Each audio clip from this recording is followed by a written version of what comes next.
Okay, welcome to quite a quick PowerPoint, fairly easy I hope, to understand this term of arousal. Now if you're in your year 9 you probably find that a bit funny, in year 10 maybe you do, in year 11 you definitely didn't know.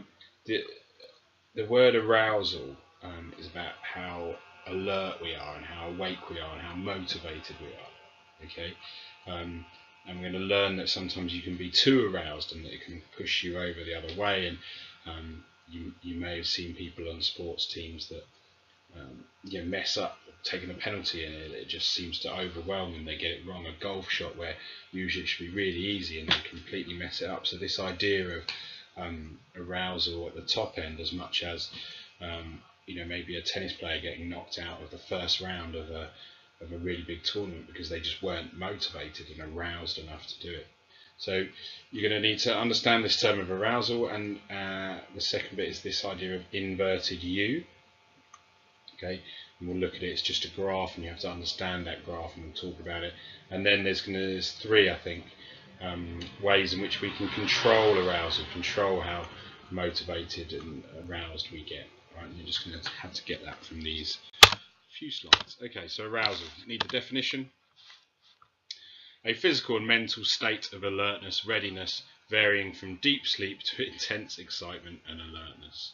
Okay, so arousal is a term that can go from asleep, okay, fast asleep, deep sleep, you are not aroused, you're very low level arousal, all the way up to real high alertness, intense excitement, crazily motivated, everything. Okay, so arousal spans all of that, and you just need to understand that if you are, you can be low level aroused, middle aroused, high level of arousal, it's everything. So write that definition down, understand that. Okay, it can be seen as how excited you are. Physically, increases in arousal may cause a raise in heart rate or cause a performer to sweat more. You may have had that before a big game, something like that, where sweating, your heart rate, everything goes up. As arousal increases, performance must use specific strategies to control the level of arousal. As if in arousal is not only correct level, performance may suffer. Now you may see people at top end sport talking to themselves, or shut their eyes and thinking about something, or doing some form of set actions that they've done before that reduce the level of arousal at the top end of sport. And we'll talk more about that in this and in the lesson. There's the inverted U. Okay, and this can exist anywhere, and it's different for other people. It can be lower, it can be squeezed in and have a higher top and lower bottoms, or it can be stretched out. But it's this understanding that everything goes in this inverted U. If I just take you through this, if we start at low, what this is saying is that your arousal is low, so you don't care about it, you're not motivated, you're half asleep, whatever it is, and obviously with that go along performance is low. Okay, and as your arousal increases, okay, your performance increases. And then there is this part in the middle, this top bit, what is called optimal arousal. If something's optimal, it's at its best. So it's the optimum arousal you're at. That's where performance is at the highest and your arousal is at this optimal level. Then it falls off the other end, and I've spoken about that a little bit already. If you get too aroused, so too excited, pressure's too much, everything, then your performance begins to reduce again because you've got overwhelmed, you've got overexcited about it. So just understand how that curve works, and it changes all the time. Okay, so to summarise,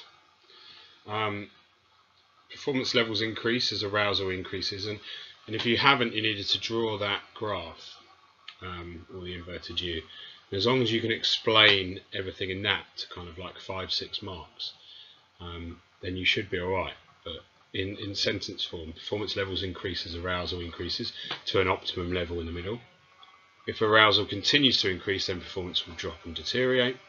This theory acknowledges the effects of over-arousal and the detrimental effect it can have on performance. Optimal level of arousal varies depending on the nature of the task, skill level of the performer, and personality of the performer. Now, We'll talk a lot more about that in class. Just jot that down and we'll talk about the nature of the task, we'll talk about the skill level, and we'll talk about personality type. But in general now, a fine skill shooting at low arousal, okay? You don't want to be, hyped up and heart rate for doing something very skillful. But for a gross skill, which is like a big skill, like a rugby tackle or a punch or a kick or judo or something like that, you need to be really motivated to be able to do that because it's such a big, gross skill. I've put this in here. I'd like you can look on YouTube if you want, or if you know them, then that's fine. But have a go before class, and we'll talk about it, at putting these in order of the ones that you think you need to be really motivated for. So which ones do you think first on your list will be the ones that you think you don't need to be motivated at all? You don't need to have, you can have a low level of arousal, and then put them in an order 1 to 5, all the way up to what you think you need the highest level of arousal for. Again, you will compare those in class and see how you got on. So rank them 1 to 5. These are the exam style questions. Now I'm just going to give you the answers, and you can make a note of them and see how you would have got on. But these are the 2 exam questions that they've given us thus far that they could ask you. Compare the skills of a golf swing, a hockey pass and a rugby tackle. So which ones are fine and which ones are gross. Explain what level of arousal is likely to be needed for each. Okay, so which one, and justify your answers. And compare the levels of arousal usually experienced required by cognitive and autonomous performers, and we'll talk about that in class. But there are the answers. You can jot them down and just be ready for the class with this. We are going to move on now, so I'll let you copy that. You can pause it if you want to, and make sure you got a note of that. We're going to move on. Okay, so the second section of this is about controlling arousal levels. Now you've all done this, you've all got your own ways of controlling yourself mentally when you get overexcited. Now some of you may feel that you've got a slight anger problem because you get really aroused and end up doing something that you then regret in the future, and that's the same kind of thing. And basically for this you need to know these 3 ways in which performers control arousal. We're going to have a go at them in class, or your teacher may, but some of these are obvious. Deep breathing, so to stop and to just take a few deep breaths. Okay, physical and somatic, and we'll talk about somatic in class.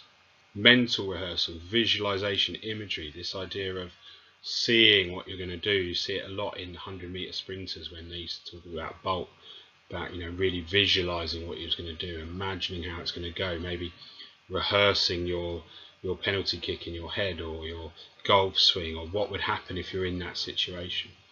And the third, this idea of positive self-talk.